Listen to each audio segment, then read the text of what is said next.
Good morning all of you. Welcome to filler forum में आप सभी दोस्तों का एक बार फिर से हार्दिक स्वागत है। मैं हूं आपके साथ चंद्रशेखर। आप सभी को पता है आपके एमसीक्यू चल रहे हैं सीटेट के, जो एग्जाम की दृष्टि से बहुत इंपॉर्टेंट है।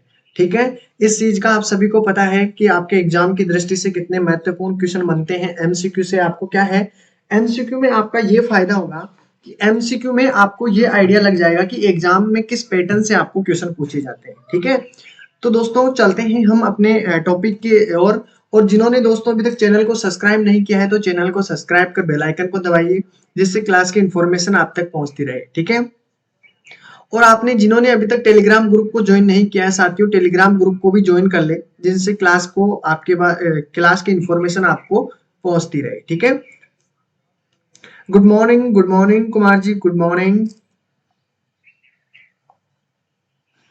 गुड मॉर्निंग प्यारे साथियों। चलो क्लास को लाइक और शेयर कर दीजिए अपने अपने दोस्तों के पास। क्लास शुरू हो चुकी है। ठीक है, देखिए टेलीग्राम ग्रुप ज्वाइन करने से आपको ये फायदा होगा कि बाय चांस आपकी कोई एक्स्ट्रा क्लास भी होती है, उसके बारे में इंफॉर्मेशन दे दी जाती है। ठीक है, और साइंस की बात करता हूं तो मैं साइंस में आपकी जो होगी वो मंडे से आपकी साइंस की 1 बजे स्टार्ट हो जाएगी क्लासें। ठीक है, तो जरूर देखिएगा। ठीक है, तो अब देखते हैं हम अगले हमारे जो भी नए साथी जुड़े हैं उन सभी को एक बार फिर से बता देता हूं मैं। सीटेट और एस्टेट के लिए देखो 9 बजे आपकी सोशल स्टडी की क्लास होती है, सभी को पता है इस चीज का। ठीक है, मैथ की क्लास होती है, एमसीक्यू स्टार्ट है अभी, ध्यान रखना है। ठीक है, इंग्लिश की क्लास होती है 1 बजे, 3 बजे आपकी सीडीपी की और 6 बजे आपकी ईवीएस की क्लास होती है। इसी प्रकार आपकी 10 बजे होती है किसकी, हिंदी की क्लास होती है। ठीक है, तो ये क्लासें थी आपकी जो इंपॉर्टेंट थी आपके लिए, जो मैंने आपको बता दी, और सभी क्लासों में आपके एमसीक्यू स्टार्ट है। ठीक है, गुड मॉर्निंग मोहम्मद साहब, गुड मॉर्निंग साथियों, गुड मॉर्निंग। चलो तो शुरू करें, आ जाइए। क्लास को ज्यादा से ज्यादा दोस्तों में शेयर कर दीजिए, जिससे क्लास कर सके हम।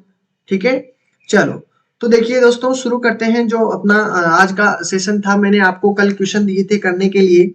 जो भी साथी कल के हैं और जिन्होंने अभी तक क्वेश्चन किए हैं, जो भी क्वेश्चन आप करके लाए हो, उन सभी के आज हम उन पे बात करने वाले हैं, जिसने आपको जो क्वेश्चन दिए थे मैंने आपको। ठीक है, उन क्वेश्चनों की हम बात करने वाले हैं। ठीक है, उसके बाद में फिर आपको नए क्वेश्चन मैं करवाने वाला हूं। ठीक है, तो जल्दी से जल्दी आ जाइए सभी, जल्दी से जल्दी आ जाइए।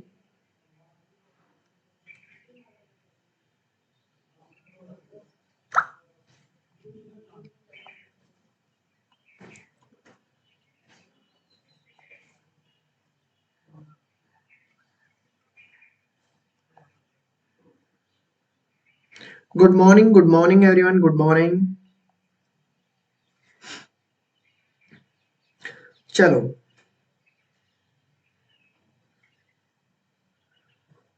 गुड मॉर्निंग जानकी जी, सभी आ जाइए। और सभी को पता है कि हमने कल आपको क्वेश्चन दिए थे करने को। ठीक है, और देखते हैं कितने करके आए हैं, कितने करके हैं मेरे साथी जो भी आंसर देंगे। बहुत अच्छी बात है। ऑडियो वीडियो सभी के पास क्लियर है,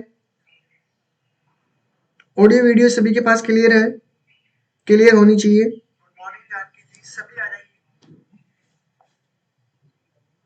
चलो तो देखो पहला क्वेश्चन आपके सामने दिया हुआ है, पहला आपके सामने क्वेश्चन दिया हुआ है।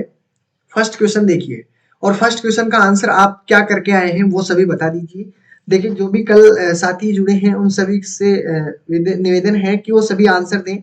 जैसा भी आपका आंसर आप करके आए हो, 10 क्वेश्चन मैंने आपको करने के लिए दिए थे, वो सभी क्वेश्चन आपको बताने हैं। देखते हैं कितनों का आंसर सही होगा। ठीक है,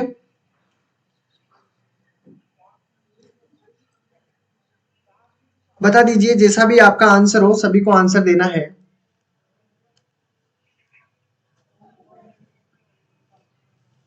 ठीक है, चलो बता दीजिए आंसर क्या होगा, फर्स्ट का आंसर। चलो देखते हैं। देखो फर्स्ट का आंसर जिसका भी आंसर आया हो बता सकता है।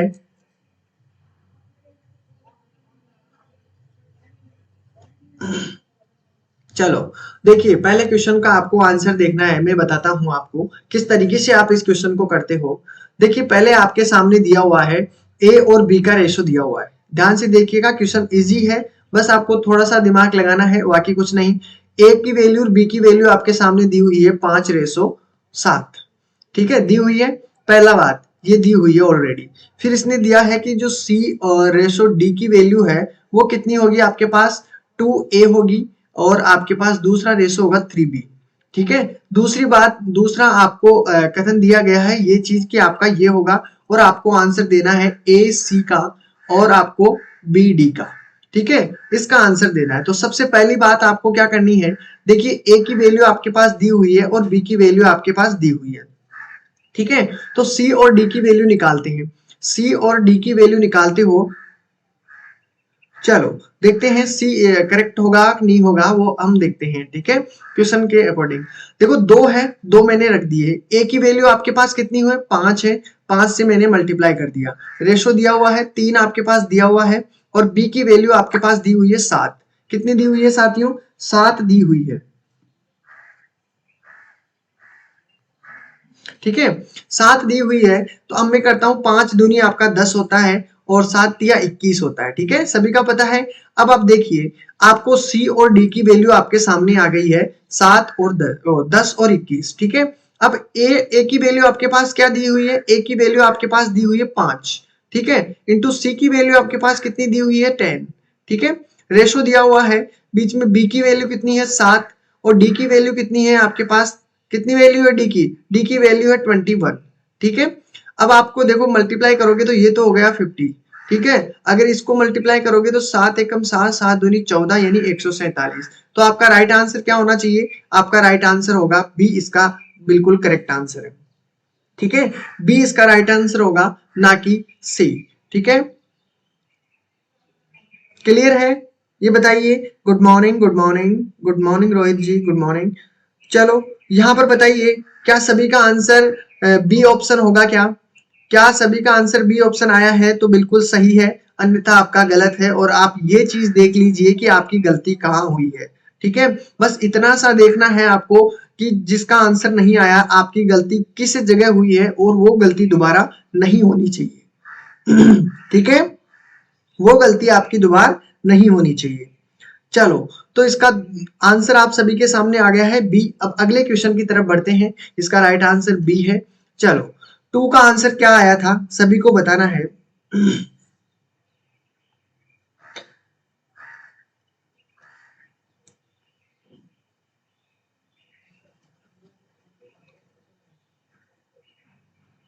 ठीक है, कोई परेशानी नहीं है, चलते हैं अगले क्वेश्चन के साथ। इसमें दिया हुआ है 25 दिया हुआ है और 49 का आपको मध्य अनुपाती बताना है। ठीक है, तो देखो मैंने आपको प्रथम अनुपाती भी सिखाया था, मध्य अनुपाती भी सिखाया था, अगर सभी को पता होगा तो। देखिए मैंने आपको प्रथम अनुपाती के लिए क्या कहा था कि जब भी प्रथम अनुपाती पूछता है, ठीक है ध्यान से देखिएगा, मैं सभी एक जगह ही बता देता हूँ। प्रथम अनुपाती पूछता है, आपको 2 ही चीज दी होती है। ठीक है, प्रथम अनुपाती में आपके पास 2 संख्याएं दी होती है, 25 और 49 दे दिया। ठीक है, अब फिर उससे पूछता है कि इसका मध्य अनुपाती क्या होगा। ठीक है, उसका प्रथम अनुपाती क्या होगा, मध्य अनुपाती क्या होगा, तृतीय अनुपाती क्या होगा, ये चीज आपको ध्यान रखनी है। ठीक है, 4 आपके पास दिए होते हैं, 4 आपके पास रखने हैं। ठीक है, तो आपको देखो क्या करना है, प्रथम अनुपाती निकालना है, यानी प्रथम आपके पास रखना है x। क्या रखना है, प्रथम की संख्या रखनी है x। b की वैल्यू क्या है आपके पास, a और b मान लो दिया हुआ है, ए और बी दिया हुआ है, और पूछता है कि ए व बी का प्रथम अनुपाती क्या होगा। इस प्रकार पूछेगा, प्रथम अनुपाती क्या होगा। ध्यान रखना, ये चीजें बहुत काम की है और ये ही चीजें आपको कंफ्यूज करेगी। ए बी का प्रथम अनुपाती क्या होगा, तो आप किस प्रकार निकालोगे, ए बी का प्रथम अनुपाती निकालना है तो प्रथम संख्या को आपको अक्ष मानना है, जो आपके पास ए दिया हुआ है ए। ठीक है, तो इसको हमको रखना है ए, समानुपात में रखना है। ठीक है, समानुपात में रखना है, ए आपका हो गया है और बी आपके सामने होगा। इस प्रकार आपको आंसर लेना है और ये होगा प्रथम अनुपाती का। ठीक है, और आपको कैसे निकालने हैं, देखो इस बाहर वाली को बाहर वाली से मल्टीप्लाई, अंदर वाली को अंदर वाली से मल्टीप्लाई। ठीक है, तो x की वैल्यू निकालनी है तो कितना हो जाएगा, a स्क्वायर हो जाएगा, क्योंकि a को a से मल्टीप्लाई किया, और b से आपका डिवाइड हो जाएगा, तो आपके पास x की यानी प्रथम अनुपाती हो जाएगा। ठीक है, ये हुआ प्रथम अनुपाती। उसी प्रकार हम क्या करते हैं, a व b का अगर आपको मध्य अनुपाती दिया हुआ, ध्यान से देखिएगा, मैं तीनों चारों चीजें एक ही चीज बता देता हूं, फिर आपको गलती नहीं होनी चाहिए। मध्य अनुपाती, ठीक है, मध्य अनुपाती में क्या करना है आपको ध्यान रखना है। पहले मध्य अनुपाती में आपको मध्य की जो संख्या है उसको अक्ष मान लेना है। ठीक है, प्रथम संख्या आपके पास a है। ठीक है, रेशो दिया हुआ है, जो आपके मध्य में संख्या है वो दो संख्या मध्य में होती है। देखो ये बीच वाली संख्या मध्य में होती है, तो इसको हमने क्या माना है, इसको हमने माना है x, इसको माना x, इसको भी मान लेना है। ठीक है, समानुपात में है। और आपके पास a तो आपने आगे लिख दिया और b आपके पास पीछे चला जाएगा। ठीक है, तो आपको मध्य अनुपाती ज्ञात करना है, तो आपको क्या करना है, इस अंदर वाले को अंदर वाली से, बाहर वाली को बाहर वाली से मल्टीप्लाई कर दो। ठीक है, यानी एक्स स्क्वायर बराबर आपका क्या होगा, ए बी। ठीक है, तो इस प्रकार करना है आपको मध्य अनुपाती। अब आपको मैं एक और चीज बता देता हूँ, तृतीय अनुपाती किस प्रकार ज्ञात करते हैं। ठीक है, ये चीज भी आपको पता होनी चाहिए। तृतीय अनुपाती अभी क्वेश्चन भी आएंगे, क्वेश्चन भी करेंगे इनके। तृतीय अनुपाती किस प्रकार ज्ञात करते हैं, आपके पास ए और बी दो संख्याएं दी हुई है। ठीक है, ए व बी दो संख्याएं हैं और इसका तृतीय अनुपाती आपसे पूछा जाता है, तो घबराने की कोई बात नहीं है। प्रथम अनुपात आपके पास दिया हुआ है ए। ठीक है, प्रथम अनुपात दिया हुआ है, दूसरा अनुपात आपके पास बी है, ध्यान रखना। तो तीसरा अनुपात आपका यहाँ तो ये बी होगा। ठीक है, यहाँ तो बी होगा, और आपके पास दिया होता है तीसरा अनुपात निकालने के लिए आपको ये करना पड़ता है जब आपके पास दो संख्याएं दी होती है। ध्यान रखना, अगर तीन संख्याएं दी हुई है, जैसे मैंने कहा कि आपके पास ए, बी और सी तीन संख्याएं हैं और तीन संख्याओं का तृतीय अनुपाती निकालना है, तो आप किस प्रकार निकालोगे, ध्यान से देखिएगा। अगर दो संख्याएं दी होती है तो आपको इस प्रकार निकालना है, अगर तीन संख्याएं दी होती है तृतीय अनुपाती निकालना है, तो आपको क्या करना है, ए रखना है, बी रखना है और सी यानी तीसरा अनुपात आपको निकालना है। ठीक है, और चौथा अनुपात आपके पास दिया होता है सी। ठीक है, तो इस प्रकार आपका तृतीय अनुपाती निकल के आएगा। ठीक है, तो ये चीज आपको ध्यान रखनी है, इसको इससे मल्टीप्लाई करना है, इसको इससे मल्टीप्लाई करना है, यानी ए और सी को मल्टीप्लाई करके बी से डिवाइड कर दोगे तो आपको एक्स की वैल्यू आ जाएगी। ठीक है, तो ये हुए तृतीय अनुपाती में दो तरीके से होते हैं। अगर दो संख्याएं दी होती है तो आपको इस प्रकार निकालना है, अगर तीन संख्याएं दी होती है तो इस प्रकार निकालना है। ठीक है, ऑलरेडी ऑल क्लियर है तो बता दीजिए, डन कर दीजिए, फिर हम इस क्वेश्चन के अकॉर्डिंग बात करते हैं। ठीक है, बिल्कुल, तो इसका आंसर क्या हो जाएगा, सभी को बताना है, बी आंसर। ठीक है, तो देखो अगर प्रथम अनुपाती पूछता है तो आपको ध्यान रखना, स्क्रीनशॉट ले लीजिए इसका, क्योंकि यही आपके बहुत मदद करने वाले हैं, ये चीजें आपको ध्यान में रखनी है। ठीक है, मध्य अनुपाती के लिए आपको मैंने ये फॉर्मूला बता दिया है। ठीक है, ये मध्य अनुपाती के लिए है और ये तृतीय अनुपाती के लिए है। ठीक है, तृतीय अनुपाती के लिए मैंने दो बताए हैं। ठीक है, ऑल क्लियर है, चलते हैं तो इस क्वेश्चन को हम सोल्व करते हैं। इस क्वेश्चन का आंसर क्या होगा, मध्य अनुपाती निकालना है, ध्यान रखिएगा। तो ये फॉर्मूला हम काम में लेंगे, और ये फॉर्मूला काम में लेंगे तो दो आपके पास ए और बी की मध्य अनुपाती निकालना है, यानी 25 और 49 का मध्य अनुपाती निकालना है। तो क्या करोगे, 25 आपके पास दिया हुआ है। ठीक है, मध्य अनुपाती पूछा है, एक्स समानुपात दिया हुआ है, एक्स है और समानुपात में आपके 49 है, ध्यान रखना।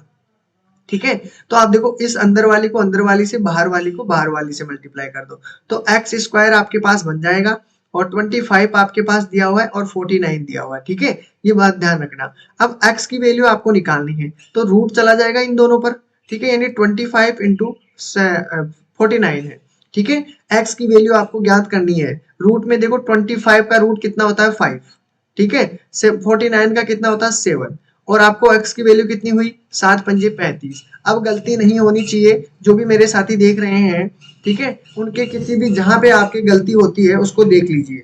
ठीक है, तो आपको ये चीजें ध्यान में रखते हुए आगे बढ़ना है। ठीक है, तो ये आपके पास इसका आंसर कितना हो गया, x की वैल्यू आपके पास 35 दिया हुआ है। ठीक है, ऑलरेडी 35 दिया हुआ है, तो x की वैल्यू आपके पास कितनी हुई, 35, यानी कि आपका मध्य अनुपाती कितना हुआ, c हुआ। देखो कंफ्यूजन की बात है, अब जो क्वेश्चन दूंगा ना मैं आपको, वो कंफ्यूजन वाले हैं, तो यहाँ पे चीजें ध्यान में रखते हुए आगे बढ़ना है। तो 35 आपका राइट आंसर है। अगले क्वेश्चन की तरफ बढ़ते हैं। ठीक है, तो इसका आंसर सी हो जाएगा। ऑल क्लियर है, बिल्कुल सी होगा, बी नहीं होगा, ध्यान में रखते हुए ये चीज बढ़नी है आगे। ठीक है, क्लियर है सभी का, बिल्कुल सी होगा।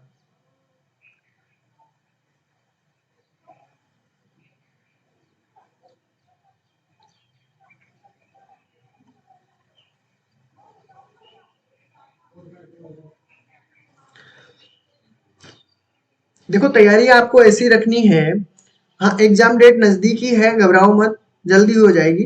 ठीक है, और एग्जाम के बारे में एक बात और मैं बता देता हूँ आपको, आपकी तैयारी अब तक कंप्लीट हो जानी चाहिए, मतलब जो भी है आपके एमसीक्यू मैंने थ्योरेटिकल पूरी कंप्लीट करवा दी है, थ्योरी सारी क्लियर हो चुकी है सभी की। तो थ्योरी को जरूर कवर कर लीजिएगा, क्योंकि उसमें भी मैंने बहुत सारे क्वेश्चन करवाए हैं। और देखना, मैं आपको कह रहा हूँ कि उन्हीं क्वेश्चनों में से आपको कई क्वेश्चन तो सिर्फ ऐसे के ऐसे दिखाई देंगे, कोई भी चेंज नहीं होगा। ठीक है, कुछ क्वेश्चन तो ऐसे मिलेंगे आपको, अगर ध्यान से देखोगे उन सभी क्वेश्चनों को आपको निकालना है पूरा टोटल। ठीक है,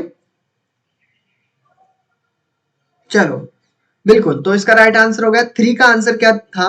3 का आंसर आप सभी के क्या आया है वो बता दीजिए। ठीक है, इसमें थोड़ा सा आपको दिमाग लगाना है। ठीक है, दिमाग लगाना है और क्लास को लाइक और शेयर करना है।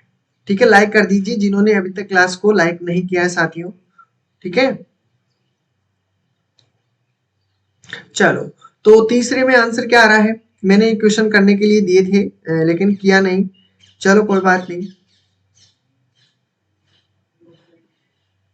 तीसरे में यानी थर्ड में आंसर क्या होगा आप सभी का? थर्ड में आंसर क्या होगा जल्दी से बता दीजिए।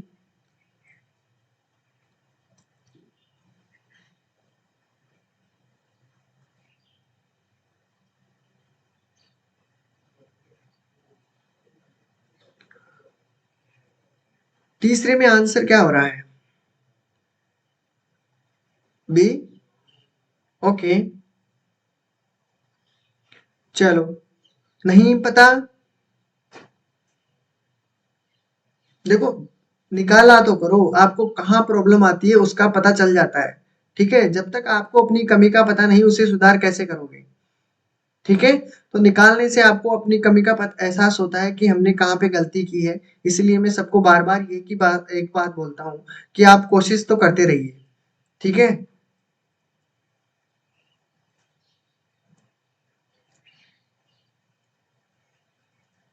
ओके। बी की तरफ आंसर आ रहा है, 3 में बी। चलो देखते हैं। पहली बात ध्यान से देखिएगा, पहले इसने कहा है कि 12 तथा 18 दिया हुआ है, उसका तृतीय अनुपाती निकालना है। पहली बात तो ध्यान से देखिएगा, इसमें तीसरा अनुपाती निकालना है इन दोनों का। पहले ओनली सिर्फ और सिर्फ आपको तीसरा अनुपात निकालना है। ठीक है, तीसरा अनुपात निकालोगे तो आपका आंसर क्या होगा? तीसरा अनुपात निकालने के मैंने क्या कहा था कि अगर आपको दो ही संख्या दी होती है और तीसरा अनुपात पूछता है तो आपको क्या करना है? 12 तो मैंने रख दिया है। ठीक है, और आपके पास दूसरी संख्या है 18, तो मैंने बीच वाली समानुपात में ये भी 18 रखी है। तीसरा अनुपात अगर दो संख्याओं के साथ निकालना है तो इस वाले का तीसरा अनुपात निकलता है। ठीक है, अब देखिए, अंदर वाले को मैंने अंदर वाले से मल्टीप्लाई किया और बाहर वाले को बाहर वाले से। ठीक है, तो 18 को मैंने 18 से मल्टीप्लाई किया। ठीक है, 18 को 18 से मल्टीप्लाई किया, बटे में आपको क्या करना है? 12 से डिवाइड करना है, आपके पास x की वैल्यू आ जाएगी। ठीक है, तो अब कर दीजिए। 6 से काटोगे, 6 दूनी 12 होता है और 6 ती 18 होता है। 2 से काटोगे 9 बार में हो जाएगा, 9 ती 27 होता है। यानी कि आपके पास तृतीय अनुपात कितना होगा? तृतीय अनुपात आपके पास 27 होगा, ध्यान में रखिएगा। ठीक है, तो ये तो हो गया आपका तीसरा अनुपात। और दिया हुआ है यहाँ पर, इसने कहा है कि 49 और 81 के मध्य अनुपाती क्या है, यानी मीडियन मिडल नेम निकालना है आपको। ठीक है, मिडिल प्रोपोर्शन निकालना है। तो कैसे निकालोगे? मिडिल प्रोपोर्शन के लिए मैंने मध्य अनुपात के लिए कहा था कि 49 दिया हुआ है, मध्य के जो अनुपात दिया हुआ है उन दोनों को हमने एक्स एक्स की वैल्यू रख दी है। ठीक है, उसके बाद में आपके पास दिया हुआ है मध्य अनुपात में 81 दिया हुआ है, यहाँ पर मैंने 81 रख दिया। यही किया था, अभी मैंने जो मध्य अनुपात निकाल के आए हैं वो इसी प्रकार किया था। अब देखिए, इसको मैंने अगर इससे मल्टीप्लाई किया तो ये तो एक्स स्क्वायर हो गया। ठीक है, बराबर में आपके पास इसको अगर मैं इससे मल्टीप्लाई करूंगा तो 49 और 81 हो रहा है, मल्टीप्लाई करोगे तो। अगर रूट पे आपके पास है तो ये पूरा कितना हो जाएगा? 49 81। ठीक है, इन सभी पे रूट चला जाएगा। अब देखिए 79 49 दिया हुआ है, 49 का कितना हुआ? 7, और 89 81 का कितना हुआ? 9। ठीक है, तो कितना हुआ एक्स की वैल्यू? एक्स की वैल्यू हो गई 7 9 63। अगर मल्टीप्लाई भी करना चाहो तो कोई दिक्कत नहीं है, 63 हो जाएगा।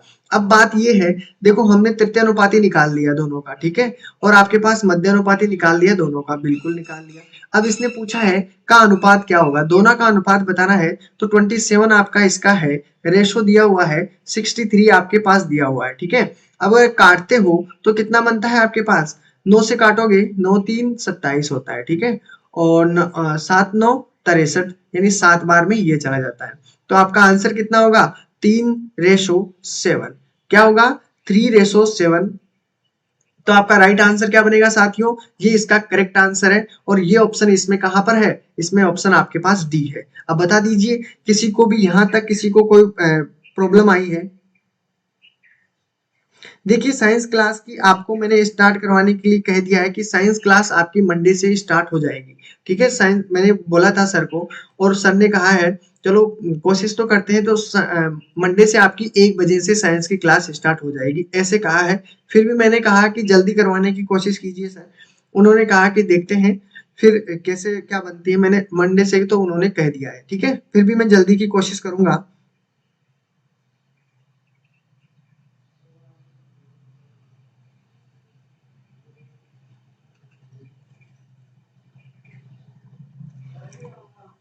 ठीक है, तो अब बता दीजिए किसी को भी यहाँ तक किसी को कोई परेशानी आई हो तो बताइए कि यहाँ पर हमें सर समझ में नहीं आया, जल्दी से। ओके, बिल्कुल, और भी जल्दी होगी तो मैं आपको और बता दूंगा, इन्फॉर्मेशन दे दूंगा, देखते रहिएगा। ठीक है, शॉर्ट वीडियो आपके लिए डाल दूंगा, ठीक है, जिससे आपको पता चल सके। ठीक है, आज मैं सर से बातचीत करूंगा और उससे उसके बाद में आपको बता दूंगा। ठीक है, बिल्कुल 1 बजे से आपकी क्लास स्टार्ट हो जाएगी, 1 बजे। ठीक है, 1 PM साइंस की। अब ये मंडे से बोले हैं, मंडे से बोले हैं कि मंडे से स्टार्ट हो जाएगी।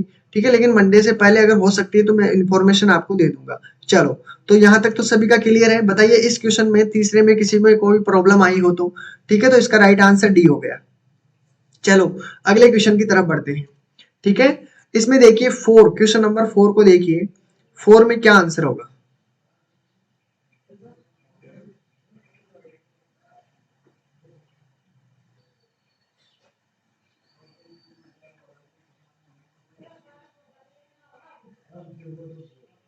देखिए साथ ही देखिए 3 में कौन सा बता रहे हैं, 3:7 होगा।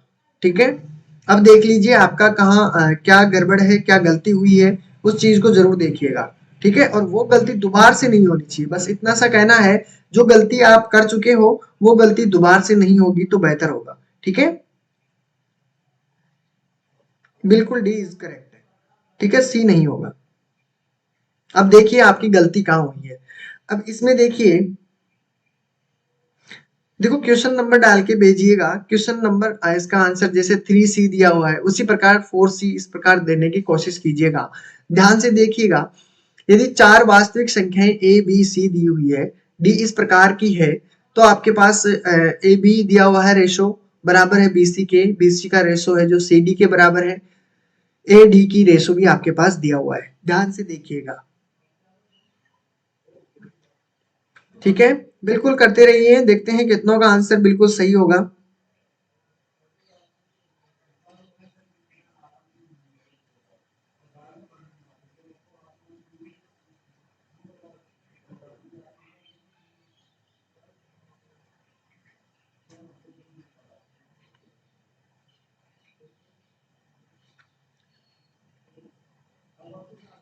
अभी तक किसी का आंसर नहीं आया।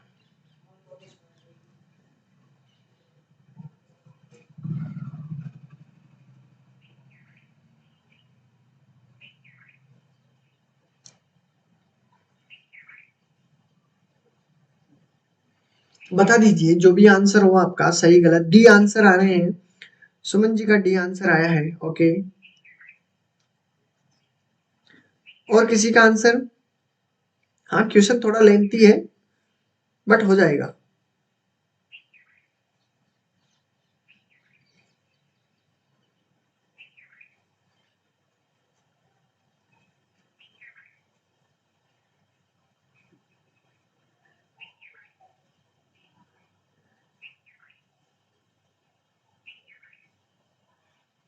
ओके, चलो डी और बी में आंसर, चलो देखते हैं।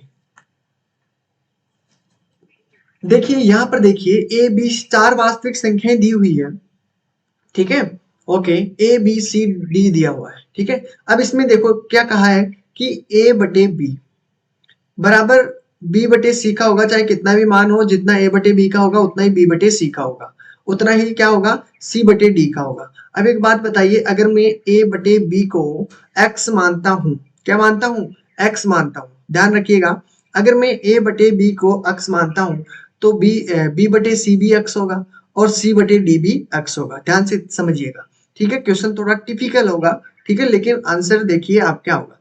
अब देखिए, इसने कहा है कि ए बटे डी आपके पास दिया हुआ है ये वाला, ठीक है। मतलब समझना कि इसमें ए बटे डी कैसे आया है, क्या से आया है, ए बटे बी है, ए बटे बी, इसको अगर मैं मल्टीप्लाई कर लूं बी बटे सी से और इसको मल्टीप्लाई कर लूं सी बटे डी से, एक बात ध्यान से देखिएगा, अगर मैंने ए बटे बी को एक्स माना है, एक्स माना है, तो बी बटे सी को भी मैंने क्या माना है, एक्स, तो इसके बल्कि मैंने एक्स लिख दिया, और अगर सी बटे डी को भी एक्स माना है तो इसका भी मैंने एक्स कर दिया, ठीक है। यही किया ना, कोई भी चीज एक्स्ट्रा नहीं की। अब एक बात ध्यान से देखना, बी से मैंने बी कैंसिल कर दिया, सी से मैंने सी कैंसिल कर दिया, ठीक है। तो अब एक बात ध्यान रखो, बचा क्या, ऊपर तो बचा है आपका ए और नीचे बचा है डी, डी बचा है, यानी x की वैल्यू आपके पास कितना दिया हुआ है, x का क्यूब दिया हुआ है कि नहीं हुआ, x का क्यूब दिया हुआ है, ध्यान रखिएगा। अब x का क्यूब दिया हुआ है और a बटे डी, ये देखिए यहाँ पर, और a बटे डी की वैल्यू आपके पास कितनी दी हुई है, a बटे डी की वैल्यू आपके पास दी हुई है 8 बटे 125। समझ रहे हो कहाँ पे क्या परेशानी आ रही है, बता दीजिएगा, ठीक है। यहाँ पर कोई दिक्कत नहीं है। अब एक बात बताइए, a बटे डी की वैल्यू एक्स क्यूब रखा और एक्स क्यूब का बराबर हमारे पास कितना आया है, 8 बटे 125। अगर मैं x की वैल्यू निकालना चाहता हूं तो कितना होगा, 8 बटे 125 का पूरे का रूट हो जाएगा, होगा कि नहीं होगा, बिल्कुल होगा। और अगर रूट को हटाना चाहता हूं, क्यूब का, क्यूब होना चाहिए, ठीक है, यहाँ पर क्यूब का वर्गमूल, सॉरी घनमूल, ठीक है। अब इसमें क्या करोगे, 8 का कितना हो गया, 8 का आपके पास 2 बनता है, ठीक है। उसी प्रकार 125 का आपके पास कितना बनता है, 5, ठीक है। क्यूब दिया हुआ है इसलिए मैंने, अगर 2 का क्यूब करते हो तो 8 बचता है, 8 होता है, और 5 का क्यूब करते हो तो 125। तो आपके पास आंसर कितना आया, x की वैल्यू आपके पास कितनी है, x की वैल्यू आपके पास दी हुई है 2 बटे 5। ध्यान से देखिएगा, x की वैल्यू आपके पास कितनी है, 2 बटे 5 है। यहां तक किसी को कोई परेशानी हो तो बताइए, x की वैल्यू आपके पास 2 बटे 5 है, आई है यहाँ, बिल्कुल आई है। अब एक बात ध्यान से यहाँ पे देखिएगा कि ए बटे सी की वैल्यू आपको निकालनी है, कितनी की वैल्यू, ए बटे सी की वैल्यू आपको निकालनी है। उसमें क्या करना है, देखो आपके पास ये दोनों संख्याएं है ना, ये दोनों संख्याएं, एक बार यहाँ पे नजर डालिएगा, ये दोनों संख्याएं हैं, इन दोनों संख्याओं को अगर मैं मल्टीप्लाई करता हूँ, यानी ए बटे बी करता हूँ इंटू बी बटे अगर सी करता हूँ, तो ध्यान से देखिएगा, यानी कि ए बटे बी को हमने क्या माना था, एक्स, यही कहा था ना, और बी बटे सी को भी मैंने क्या माना था, एक्स, यानी एक्स कर दिया। क्लियर है ना ये चीज। अब एक बात बताओ, 2 बार तो मैंने कैंसिल कर दी, 2 बार मल्टीप्लाई किया, बी को मैंने बी से कैंसिल कर दिया, तो आपके पास क्या आया, ए बटे सी आ गया ना, ए बटे सी, यानी ए बटे सी की वैल्यू आपके पास कितनी है, ए बटे सी की वैल्यू आपके पास एक्स स्क्वायर है। ध्यान से देखिएगा, ठीक है, ए बटे सी की वैल्यू आपके पास कितनी है, एक्स स्क्वायर। लेंथी है, समझाने में थोड़ा मैं लेंथी बता रहा हूँ, ठीक है, लेकिन आप स्पीड आप जब करते हो ना तब इतना वक्त नहीं लगता है, ठीक है, जब करते हो तब इतना वक्त नहीं लगेगा, बस मैं समझाने के लिए इतना स्लो बता रहा हूँ, ठीक है। ए बटे सी आपको दिया हुआ है, ए बटे सी को आपको क्या रखना है, एक्स स्क्वायर, और एक्स की वैल्यू आपके पास कितनी आई है, एक्स की वैल्यू 2 बटे 5, क्या आई है, 2 बटे 5 आई है। अगर मैं एक्स का स्क्वायर करता हूं तो ए बटे सी की वैल्यू आपके पास आ जाएगी क्या, एक्स को आपको क्या करना है, स्क्वायर करना है, यानी 2 इंटू 2 और 5 इंटू 5, कितना हुआ, 2 दूनी आपका 4 और 5 25, यानी ए बटे सी की वैल्यू आपके पास कितनी है, 4 बटे 25। तो रेशो में करोगे यानी ए रेशो सी, ठीक है, तो उसका रेशो कितना हो जाएगा, 4:25। तो अब बताइए किस किस का आंसर सही था और किस किस का आंसर गलत था। तो बिल्कुल राइट आंसर कितना हुआ, 4:25, ठीक है, 4:25। अब इस क्वेश्चन को एक बार में नहीं आएगा, अब मैं गारंटी के साथ कहता हूं, आप जाइएगा, मैंने आपको क्वेश्चन भी करने के लिए दिया था, अब इसको मैंने समझा दिया अच्छी तरीके, इस समय आप सभी क्या क्लियर हो चुका है, समझ में आ चुका है, पता है, ठीक है। लेकिन अब ऐसा करना है, इस क्वेश्चन को आप दोबारा से खुद करके देखना है, ठीक है, खुद करके देखोगे ना तो फिर भी आपकी कहीं ना कहीं गड़बड़ होगी, पक्की है, ठीक है। और फिर गड़बड़ जहां होती है वहां से इस यहाँ से क्लास को देख लेना, ठीक है, जहां पे गड़बड़ होती है, फिर आपका दोबारा करोगे ना, फिर कहीं भी गड़बड़ नहीं होगी। पहली बार तो 100% गड़बड़ होगी, जो भी साथी देख रहे हैं सभी को पता चल जाएगा। और पहले गलती हुई होगी, अगर पहले आपने क्वेश्चन मैंने करने के लिए दिए थे ये क्वेश्चन, ठीक है, तो आपका पता चल जाएगा कि आपकी कहाँ गलती है, ठीक है। तो क्लियर है?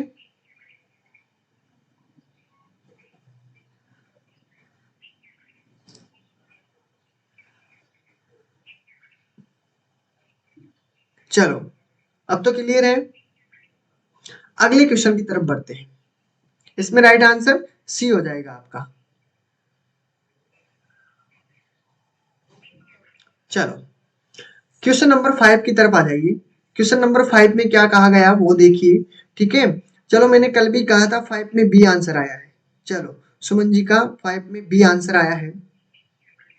ओके, देखिए, मैंने आपको कल कहा था कि अगर आपके पास जो बचत हो अगर सेम हो तो आसान हो जाता है करना, लेकिन सेम नहीं हो तब आपको पूरा समीकरण बनाना पड़ता है। यही कहा था ना मैंने, बिल्कुल यही कहा था। अब देखते हैं, अगर यही कहा था तो ध्यान से देखिएगा। पहले हम मेन समीकरण से करते हैं। अगर आई दी होती है, आई में से अगर मैं वे माइनस करता हूं तो आपके पास क्या बचती है, बचत बचती है, ठीक है। देखिए, आय का रेशो दिया हुआ है ए और बी के, ए और बी का, तो ए का आय का रेशो कितना है ये एक बात बताइए। ए का आय का रेशो 5 है और इसका 6 है, तो मैं इसको 5x और 6x मान लेता हूँ। टोटल आय कितनी मान ली, ए की आय कितनी है, ए की आय मैंने 5x मान ली है, ठीक है। ए की आय है ये, ठीक है, ए की आय, ठीक है, इनकम। और दूसरी बात, बी की अगर इनकम निकालनी है तो बी का इनकम कितना है, 6 है, यानी 6x है, यानी ये है बी की इनकम, बी की आय, ठीक है।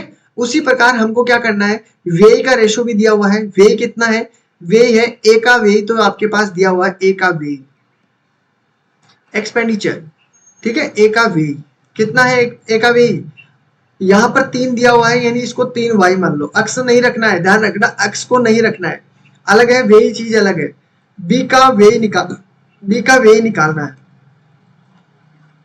तो बी का व्यय साथियों कितना हुआ, 4y, ठीक है। समझने की कोशिश करना, मैं हर एक एक चीज के बारे में नोट करवा रहा हूं आपको, ठीक है। क्रमशः वे कितनी राशि बचाते हैं, 1800 रुपए तो ए करता है और 1600 बचत करता है बी, ठीक है। तो बी का मासिक आय पूछा है, बी की आय क्या होगी, तो देखिए आय कितनी है हमारे पास, ए की आय तो कितनी है 5x, ध्यान रखना 5x है, ठीक है। उसके बाद में व्यय कितना है, ए का व्यय कितना है, देखो ए का व्यय ये रहा, ठीक है। ए का व्यय कितना है, माइनस कर दो 3y, ठीक है। और बचत कितनी दी हुई है, बचत आपके पास ऑलरेडी दी हुई है 1800, कितना दिया हुआ है 1800। क्लियर है ये चीज, ये तो आपके पास पहला समीकरण बन चुका है, पहला समीकरण। दूसरा समीकरण भी इसी प्रकार निकालेंगे, ये तो ए का समीकरण है, ए का। उसी प्रकार बी का समीकरण निकालो, आय कितनी है, बी की आय कितनी है 6y, 6y रख दो, 6x रख दिया, माइनस बी की आय, व्यय कितना है, बी का व्यय, बी का व्यय आपके पास ये रहा, कितना है 4y, ठीक है, 4y हो गया। उसके बाद में बी की बचत कितनी है, बी की बचत आपके पास 1600 है। ये आपके पास दूसरा समीकरण बन गया और ये है बी का, ठीक है, किसका है, बी का है। अब यहां तक तो किसी को कोई परेशानी नहीं होगी, आगे परेशानी होती है, आपको इन दोनों में से एक चीज का ही उदाहरण लेना है, यानी आपको x की वैल्यू निकालनी है, ठीक है। मेन बात क्या है आपकी x की, क्योंकि इनकम पूछा है ना, b की आय क्या है, b की आय पूछा है, तो आपको क्या करना है, y को इन दोनों को ऐसी संख्या से मल्टीप्लाई करो, ठीक है। अगर इससे जो भी संख्या मल्टीप्लाई होगी, इससे भी होगी, इससे भी होगी, इससे, जिसकी इससे होगी वो इससे भी होगी, तो आपको इन दोनों को बराबर करने के लिए आप क्या करते हो, इन दोनों को बराबर करना है कैसे भी करके। तो अगर मैं इस पूरे समीकरण को 4 से मल्टीप्लाई कर दूं और इस पूरे समीकरण को अगर मैं 3 से मल्टीप्लाई कर दूं, तो आपके पास ये संख्या बराबर हो सकती है, यहाँ पर 12-12 आ सकता है, समझिएगा, ठीक है। तो 5 चौक के पास 20 होता है, 20x हो गया है, ठीक है, ठीक है। आगे देखते हैं, आपके पास 4×3=12y हो गया है, चलो कोई बात नहीं। और 18 चौक 72 होता है, ये ला आपका 7200, ठीक है, 7200। उसके बाद में 6×3=18 करना है, बिल्कुल 18x हो गया, क्लियर है। माइनस का आपके पास दिया हुआ है, 4×3=12y हो गया है, बिल्कुल 12y रख दिया मैंने, ठीक है। बराबर आपके पास 16×3=48 होता है, क्लियर है। अब ये आपके पास दो नए समीकरण बन चुके हैं और बनते किससे हैं, इन दोनों समीकरणों से ही बनते हैं। ठीक है, अभी तक कोई भी चीज एक्स्ट्रा नहीं बताइए, बस आपका जैसे जैसे पूछा जा रहा है वैसे वैसे काम करते जा रहे हैं। ठीक है, बीच में स्पेस कोई नहीं देगा, नहीं तो समझ में नहीं आएगा। अब देखिए यहाँ सर, यहाँ पे क्या होगा, इन दोनों का माइनस होगा तो ये हो जाएगा गड़बड़ सरबड़। तो आपको क्या करना है, ये जो माइनस का है यहाँ पर आपका प्लस का हो जाएगा, यानी जो नीचे वाली संख्या वो क्या हो गई है, प्लस की। यहाँ पर ये प्लस की है तो आपको, अगर ये प्लस की है तो मैं नीचे इसका चिन्ह चेंज कर देता हूँ। चिन्ह चेंज करने पर, चिन्ह चेंज करने पर या चिन्ह परिवर्तन करने पर तो आपका कितना हुआ, माइनस करोगे तो यहाँ पर माइनस का, यहाँ पर प्लस है तो यहाँ पर माइनस का। अब समझना, 20 में से 18 गए तो क्यों गए 18, क्योंकि ये जो नीचे वाला हो गया वो माइनस का हो गया, तो 20 से 18 गए तो आपके पास 2x बचा है। ठीक है, ये ऊपर वाला माइनस का है, नीचे वाला प्लस का है, दोनों कैंसिल हो जाएंगे। ठीक है, आपके पास बचा कितना है, अब ये आपके पास 7200 यानी 7200 है और 4800 है। ठीक है, इसको माइनस करोगे तो 12 में से 8 गए तो 4 हो गए आपके पास। ठीक है, यहाँ पे 6 में से 4 गए तो 2400 बनता है। ठीक है, अगर x की वैल्यू निकालनी है तो x को मैं क्या करना है, 2400 के अंदर अगर मैं 2 से डिवाइड करूंगा तो कितना होता है, 1200, यही होगा ना, ये होगा आपका 1200। क्लियर है, अब x की वैल्यू आपके पास कितनी है, x की वैल्यू आपके पास 1200 है। अब जिसकी भी वैल्यू पूछता है, a की वैल्यू पूछता है या b की वैल्यू पूछता है तो आप मल्टीप्लाई कर दीजिए। देखो a b की i पूछा है, क्या पूछा है, b की i, और b की i हमने क्या मानी है, देखो यहाँ पर b की i और b की i आपके पास कितनी है, 6x, तो 6 आपके पास दिया हुआ है, x की वैल्यू आपके पास है 1200। ठीक है, अब 1200 को मल्टीप्लाई कर दोगे तो आपके पास कितना हो जाएगा, 12 छक्की 72। ठीक है, तो 7200, तो आपका राइट आंसर कितना हो गया, आपका राइट आंसर हो गया 7200, यानी कि बिल्कुल डी ऑप्शन। अब देखिए क्वेश्चन इतना लेंथी नहीं था, क्वेश्चन लेंथी नहीं था, बस आपको समझाने के लिए इतना डीपली बताया गया है। ठीक है, इसलिए मैंने आपको ये एक एक चीज बताई है। अब कहाँ पे क्या गलती होती है दोबारा से चेक कर लेना कि कहाँ पे क्यों गलती हुई है।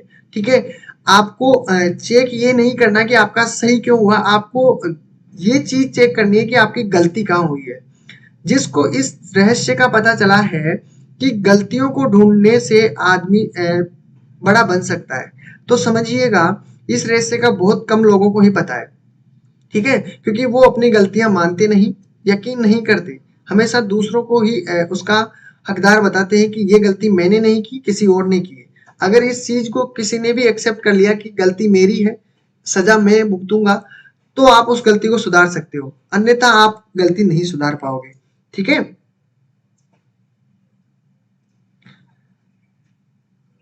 साइड में होना पड़ेगा, किधर होना है,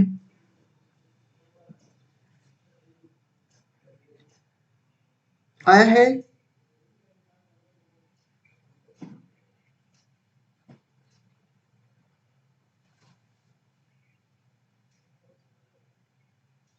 ठीक है,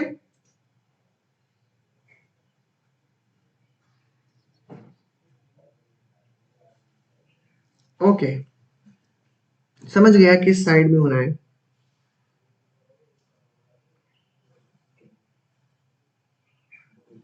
दिख गए दोनों साइड, बिल्कुल जो गलती है वहां पे मानिए बिल्कुल, और उस चीज को सुधारिए, वो गलती अब दोबारा से नहीं होनी चाहिए, फिर आपकी किसी भी क्वेश्चन में गलती नहीं होगी। ठीक है, हाँ, बिल्कुल एक्सेप्ट करना सीखिए अपनी गलती को।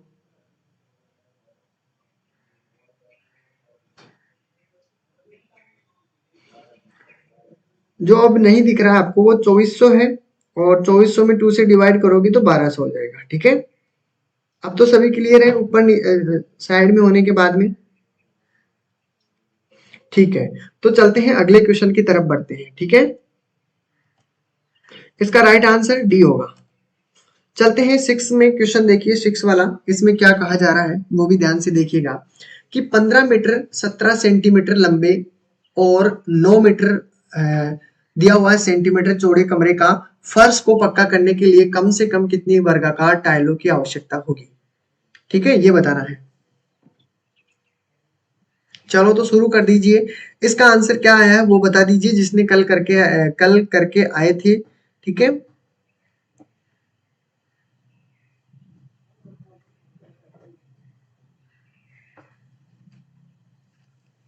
बिल्कुल,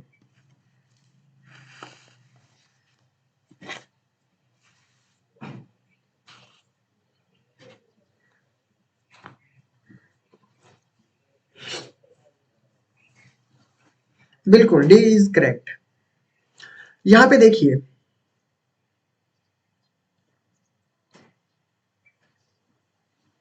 6 में डी आंसर आया है। ओके, आपने कल किया था, 6 में डी आंसर आया है।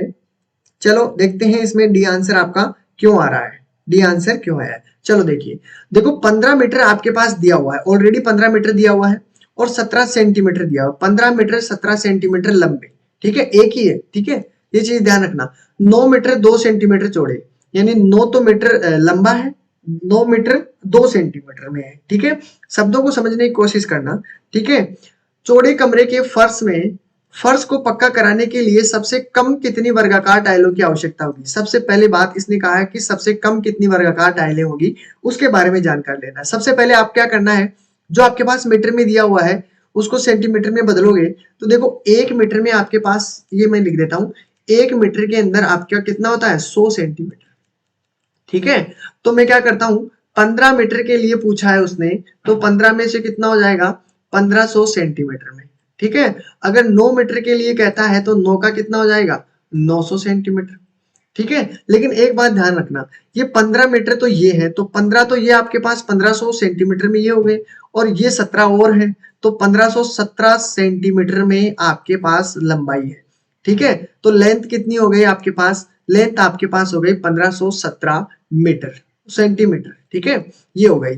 उसी प्रकार आपको क्या करना है, चौड़ा मतलब विड्थ दी गई है, ठीक है, बी दिया हुआ है आपके पास, दिया हुआ 9 मीटर, 9 मीटर के अंदर 900 सेंटीमीटर हो गए, और 2 सेंटीमीटर आपके ये हैं, यानी कि 902 सेंटीमीटर, ठीक है। यहां तक तो किसी को कोई परेशानी नहीं होनी चाहिए, क्योंकि मैंने अभी कुछ नहीं किया है, जो मीटर में दिया हुआ है उसको मैंने सेंटीमीटर में चेंज किया है और सेंटीमीटर को ऐड किया है, ठीक है।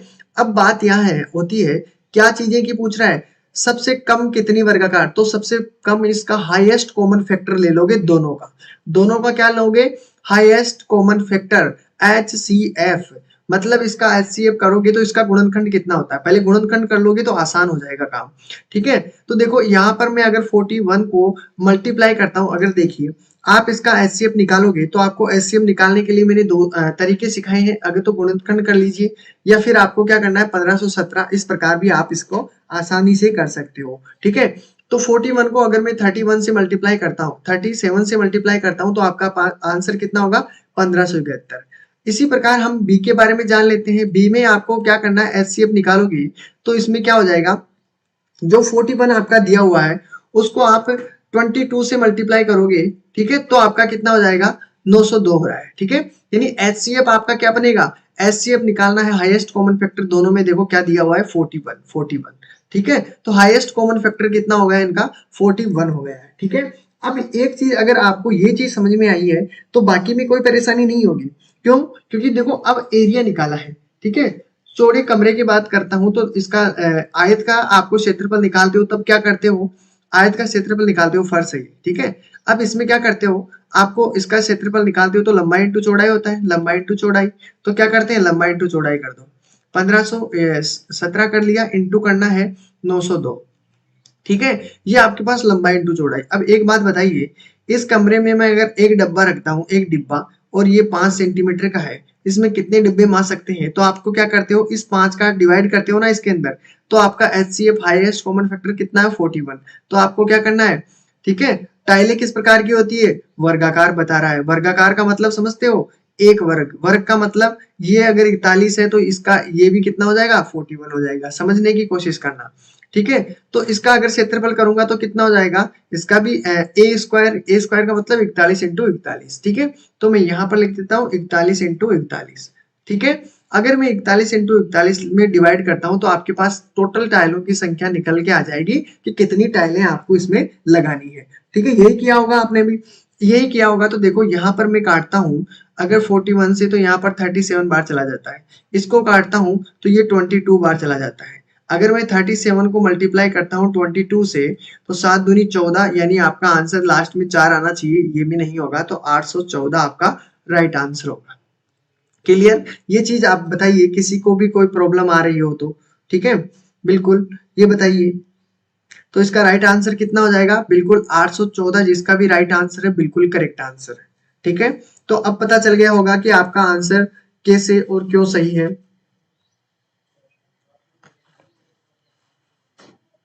क्लियर है सभी का? बता दीजिए डन, और क्लास को लाइक और शेयर कर दीजिए। ठीक है,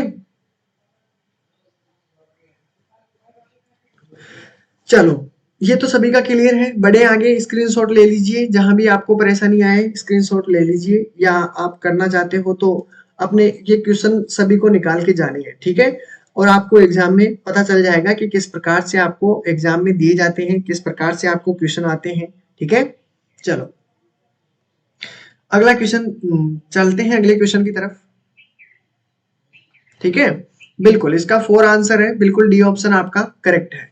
7 में देखिए इसमें क्या कहा जा रहा है, बहुत इजी है। एक दूध वाले के पास एक केन में 75 लीटर और दूसरे के पास 45 लीटर दूध है।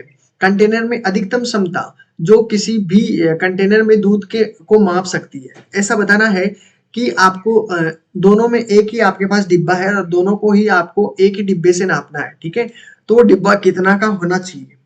ठीक है, ऐसा नहीं होना चाहिए कि उसको अलग से किया जाए और उसको अलग से, और उसके लिए हम क्या करते हैं, हाईएस्ट कॉमन फैक्टर निकालते हैं। ठीक है, हाईएस्ट कॉमन फैक्टर में आपको क्या करना है, सबसे पहले ऐसी संख्या ढूंढनी है जिसमें तीनों चारों जितनी भी आपके पास संख्या है लीटर के डिब्बे दिए हुए हो, 4 में डी आंसर आया है। ठीक है, 4 में डी आंसर आया है। 4 का नहीं बताना है साथी, आपको बताना है 7 का बताना है। क्या बताना है, 7 का राइट आंसर बताना है। हेमलता जी 7 का आंसर बताइए। बिल्कुल आपका 6 का डी है, बिल्कुल 7 में बी आंसर आया है। ओके 7 में बी, और किसी का 7 में बी, और किसी का जल्दी से। कल वाले क्वेश्चन है ये, 8-10 क्वेश्चन मैंने दिए थे, और जितने भी कल स्टूडेंट थे वो आज क्या है नहीं, या करके ही नहीं लाए। ठीक है, अब देखिए पूरे 10 के अंदर से या 15 जितने भी बच्चे आते हैं उनमें से सिर्फ सिर्फ एक बच्चा करके आए तो मजा नहीं आए। ठीक है, करके सबने, मैंने सबके लिए काम दिया था। सी आंसर आया है, सी आंसर रोहित का आंसर आया है, सभी को आंसर देना था।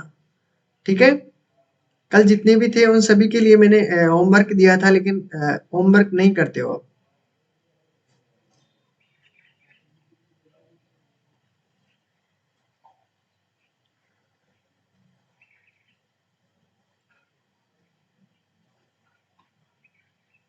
चलो यहाँ पर देखिए बहुत इजी सा सवाल है कि दूध वाले के पास एक केन में 75 लीटर का एक केन है। ठीक है, 75 लीटर का एक केन है, एक तो 75 लीटर का। ठीक है, दूसरा केन आपके पास दिया हुआ है 45 लीटर, यही दिया हुआ है, बिल्कुल यही दिया हुआ है साथी।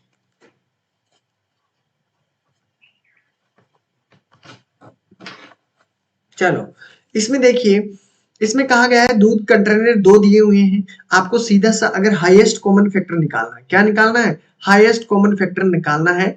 ठीक है, तो दूध की सटीक माप क्या होगी, ध्यान से देखिएगा क्वेश्चन में किस में हाईएस्ट कॉमन फैक्टर निकालते हैं, किस में आपका एलसीएम निकालते हैं, लोएस्ट कॉमन फैक्टर, तो वो चीजें आपको पता होनी चाहिए। ठीक है, और मैंने बहुत सारे क्वेश्चन करवा दिए, एक नहीं करवाया, बहुत सारे क्वेश्चन करवा दिए हैं, देखते ही पता चल जाना चाहिए। अब इसका हाईएस्ट कॉमन फैक्टर निकालोगे तो आपको क्या करना है, देखो आपका 5 से भी डिवाइड है। ठीक है, 5 से भी डिवाइड है, लेकिन बड़ी संख्या ढूंढनी है, बड़ी से बड़ी संख्या ऐसी देखनी है जो 75 और 45 को डिवाइड कर सके। तो 45 और 75 को सिर्फ 15 ही डिवाइड कर सकता है। यानी कि देखो एक के 1 लीटर है, एक में भी 75 भी आता है और 45 भी आता है, लेकिन बड़ी से बड़ी संख्या नहीं है। उसी प्रकार 5 लीटर है, 5 में दोनों का जाता है, लेकिन बड़ी से बड़ी संख्या नहीं है। ठीक है, अगर ये नहीं होती, 15 नहीं होती, तो फिर आपका आंसर 5 हो सकता था। अगर 5 और 15 नहीं हो सकता तो फिर आपका आंसर 1 हो सकता था। लेकिन बात इसने दी हुई है, इससे भी बड़ा चाहिए हमको, तो 15 देखेंगे। 15 में देखो 15 5 75 होता है, और 15 थी 45, बिल्कुल 15 आंसर होगा, क्योंकि 25 में देखो 75 तो आता है लेकिन 45 नहीं आता, तो 25 आपका नहीं हो सकता। ठीक है, ये चीज आपको ध्यान में रखनी है। तो 3 आपका जिसका भी आंसर है बिल्कुल करेक्ट आंसर है।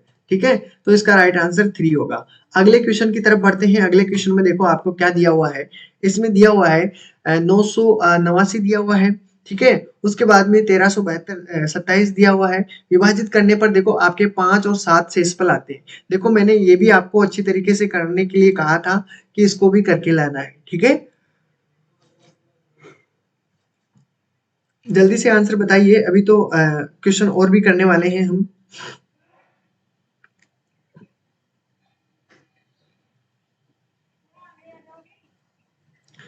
8 में आंसर बता दीजिए। बिल्कुल।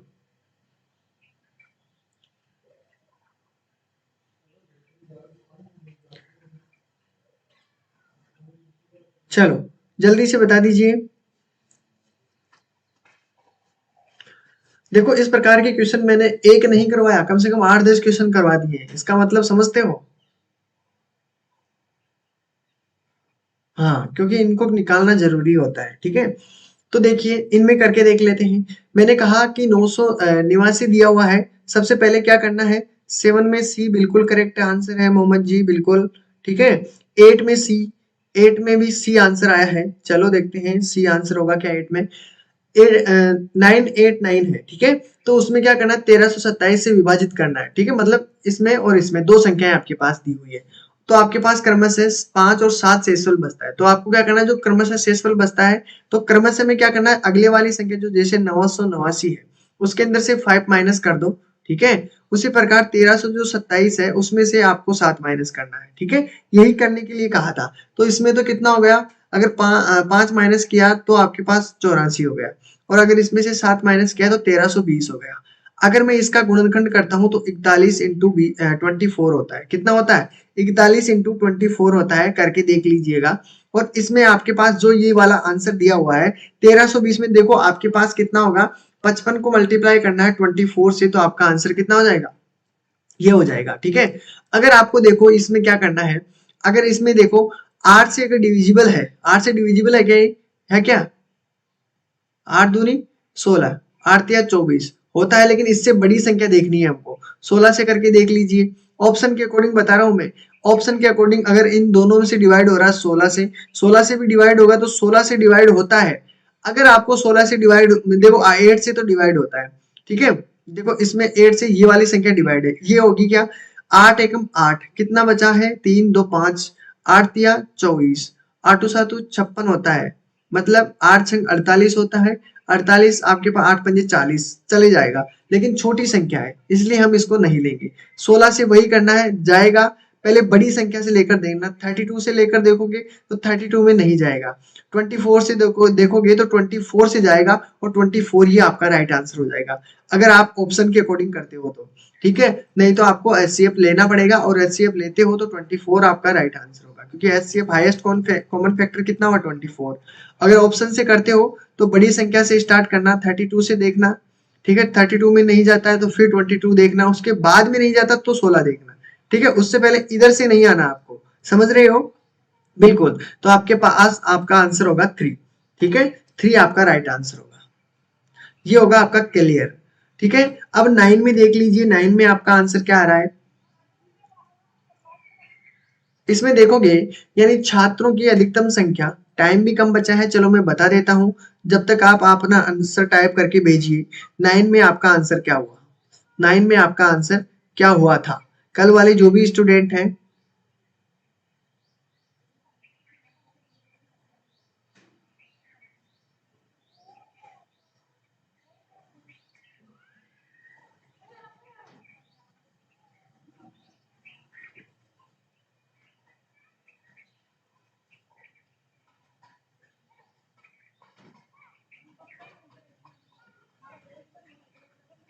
क्या बोल रहे हो, 75 एंड 45 का? हाँ बिल्कुल, 15, 75 और 45 का आंसर होगा, एचसीएफ होगा, हाईएस्ट कॉमन फैक्टर, बिल्कुल। और मैंने अच्छी तरीके से निकालना भी सिखाया था आपको। अब यहाँ पर क्या है, एमसीक्यू है, तो हम थ्योरी में बिल्कुल मैंने आपको पूरी एक एक चीज के बारे में बताया था, ठीक है। इस प्रकार से भी ऑप्शन के अकॉर्डिंग भी आप कर सकते हो, ठीक है। ऑप्शन के अकॉर्डिंग सबसे बेस्ट रहता है, अगर जिसको एचसीएफ में प्रॉब्लम आती है ऑप्शन के अकॉर्डिंग करिए, जिससे आपका आसान हो जाएगा आंसर, ठीक है। 9 में बी आंसर। चलो देखिए, छात्रों की अधिकतम संख्या आपको दी हुई है, छात्रों की अधिकतम संख्या जिनके बीच 101 पेन और 910 पेंसिलें इस प्रकार वितरित की जा सकती है कि प्रत्येक छात्र को समान संख्या में पेन और समान संख्या में पेंसिल मिले। जब भी समान संख्या में बांटनी हो संख्याओं को, तो आपको क्या निकालना है? Highest common factor. जब भी समान संख्या में निकालनी है तो हाईएस्ट कॉमन फैक्टर निकालना है। ठीक है, तो एक बात ध्यान से देखिएगा, 1001 है आपके पास और यहाँ पर है 910। समझिएगा, अगर आपको ऑप्शन के अकॉर्डिंग समझाता हूँ, जिसको एचसीएफ में प्रॉब्लम है ऑप्शन के अकॉर्डिंग समझिएगा। इन दोनों में क्या करना है? इसका हाईएस्ट कॉमन फैक्टर निकालना है। अब हाईएस्ट कॉमन फैक्टर होगा, एक बात तो ये चीज होगी कि हाईएस्ट कॉमन फैक्टर इन दोनों संख्याओं से छोटा होगा। पक्की बात है ना? इन दोनों संख्याओं से छोटा होगा हाईएस्ट कॉमन फैक्टर, ध्यान रखना इस चीज का। तो देखिए, अगर ऑप्शन के अकॉर्डिंग हम जाते हैं, ये क्या इन दोनों से छोटा है कि बड़ा है? बड़ा है, तो ये आंसर नहीं हो सकता। उसके बाद में फिर ये देखते हैं, ये तो टोटल यही है, क्या 910 की टेबल में 1001 आता है क्या? आता है क्या? नहीं आता, तो ये ऑप्शन भी गलत। देखो 9010 है आपके पास, 910 आपके पास दिया हुआ है, 910 में 910 तो आता है आपका, ठीक है, यानी 910 की टेबल में 910 तो आपका आता है, लेकिन 1001 नहीं आता है, तो ये भी आपका ऑप्शन गलत। तो देखो 3 ऑप्शन तो गलत हो गए आपको देखते ही। एचसीएफ भी नहीं निकालोगे तो भी आपका आंसर 91 होगा, क्योंकि देखो 91 से क्या करना है, 91 से 9 इसको डिवाइड करोगे तो 10 बार में चला जाएगा ना, टेबल दोगे तो। अब 91 को इससे भी डिवाइड करोगे तो ये भी पूरी तरह जाएगा, क्योंकि देखो 91 100 में डिवाइड करोगे तो एक बार जाएगा, 9 ही बचेगा, और 9 में यहाँ पर 9 रखूंगा तो 9 ये 91 से कट जाएगा, यानी पूरी तरह ये भी कट रहा है, पूरी तरह ये भी कट रहा है। किससे कट रहा है? 91 से। तो आपका आंसर क्या होगा साथियों? 1 आंसर होगा। अब बताइए, मैंने कहीं एचसीएफ निकाला है क्या?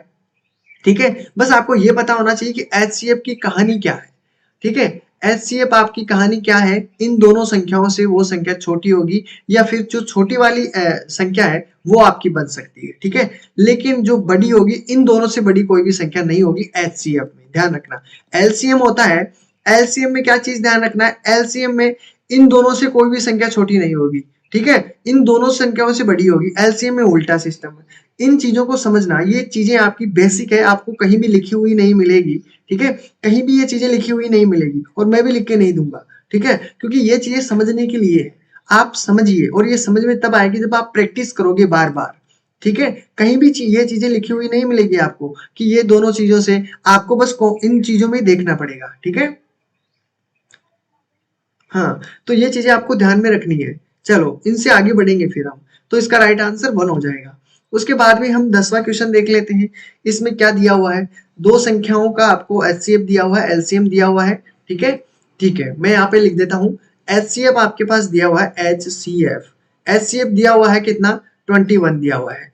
एलसीएम दिया हुआ है आपके पास 84 दिया हुआ है कि नहीं? बिल्कुल दिया हुआ है। और संख्याओं के आपके पास देखो, फर्स्ट संख्या दी हुई है और सेकंड संख्या दी हुई है, और संख्या भी किसमें है? रेशो में है। इसको 1 और इसको 4 रेशो में दी हुई है, तो इसको 1x मान लेते हैं, इसको भी 4x मान लेते हैं, ठीक है। तो ये आपके पास फर्स्ट संख्या 1x है और दूसरी संख्या आपके पास 4x है। और मैंने फॉर्मूला क्या बताया था? प्रथम संख्या, ठीक है, फर्स्ट संख्या इंटू सेकंड संख्या बराबर आपके पास एचसीएफ इंटू एलसीएम होता है कि नहीं? ठीक है, तो मैंने देखो फर्स्ट संख्या आपके पास कितना रखा?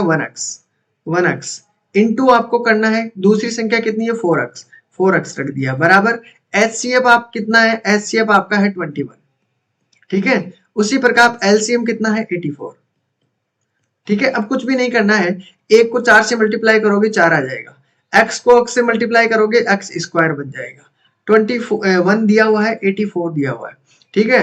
अगर x स्क्वायर की वैल्यू निकालनी है 21 इंटू, यहाँ पे रख देता हूँ, मेरा पीछे चला जाएगा फिर तो, ठीक है, यहाँ पर कर देते हैं, ठीक है। तो 4x स्क्वायर बराबर आपके पास कितना हुआ? 21 इंटू 84, ठीक है। अब आपको देखो x स्क्वायर की वैल्यू निकालनी है, तो 21 इंटू 84 बटे में आपका कितना हुआ? आपके पास 4 हुआ, ठीक है। 4 से काटते हो तो 4 दूनी 8, 4 एकम 4, कितना हुआ? x स्क्वायर बराबर आपके पास हुआ 21 इंटू 21, ठीक है। अब आपको x की वैल्यू निकालनी है, तो आपको x की वैल्यू निकालनी है, तो x बराबर कितना हो जाएगा? 21, सीधी सी बात ये है, कितना हुआ? 21 हुआ, ठीक है। x की वैल्यू है 21। अब एक बात समझना, x की वैल्यू आपके पास 21 है, ठीक है। तो फर्स्ट संख्या में देखो x आपके पास दिया हुआ, अगर फर्स्ट संख्या पूछता है तो फर्स्ट संख्या तो आपके पास कितनी हो गई, 21 हो गई। अगर सेकंड संख्या पूछते हैं हमसे तो कितना हुआ, देखो 21 तो आपके पास x की वैल्यू है, 4 से मल्टीप्लाई कर दो, 4 से मल्टीप्लाई करोगे तो कितना होगा, 84। तो आपके पास देखो इसमें पूछा क्या है, दो संख्याओं में से सबसे बड़ी संख्या कौन सी है, तो सबसे बड़ी संख्या कौन सी है, 84। तो आपका राइट आंसर कितना हो जाएगा, 4 इसका करेक्ट आंसर। ठीक है, तो ये थे आपके लिए क्वेश्चन, मैंने आपको करवा दिए हैं। टाइम बहुत ज्यादा हो गया है, ठीक है, बहुत ज्यादा मतलब 3 मिनट एक्स्ट्रा चली गई है, ठीक है, और आपको पता भी नहीं चला। ठीक है, तो देखिए मैंने आपको ये कल क्वेश्चन दिए थे, ठीक है।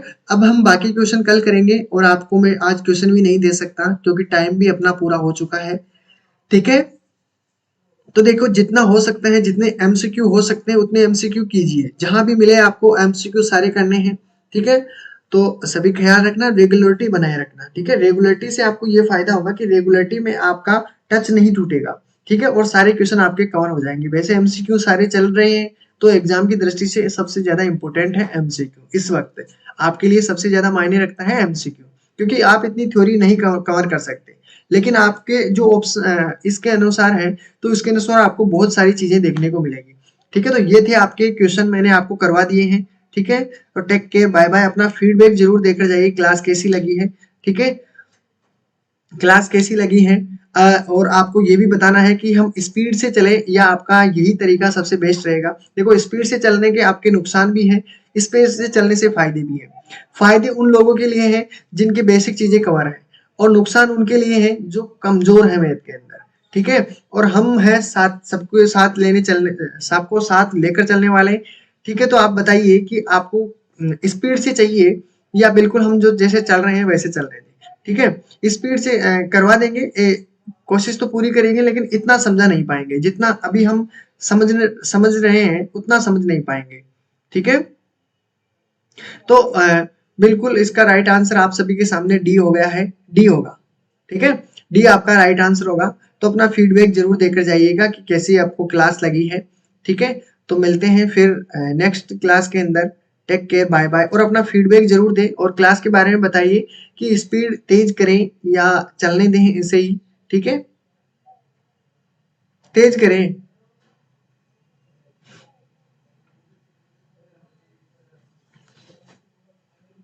बताइए, तेज करनी चाहिए, नहीं, चलो। तो टेक केयर, बाय बाय, ख्याल रखना अपना, और स्टडी में कंटिन्यूटी जरूर रखें। ठीक है, रेगुलर रखें। चलो बाय बाय, मिलते हैं फिर क्लास के अंदर।